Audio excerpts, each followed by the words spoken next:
కాగనివ్వాలి.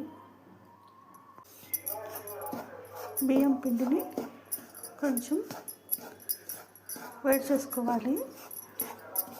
పాన్లో వేసుకొని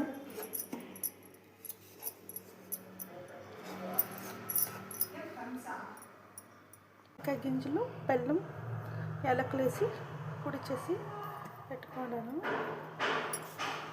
స్టఫింగ్కి, కుడుముల స్టఫింగ్కి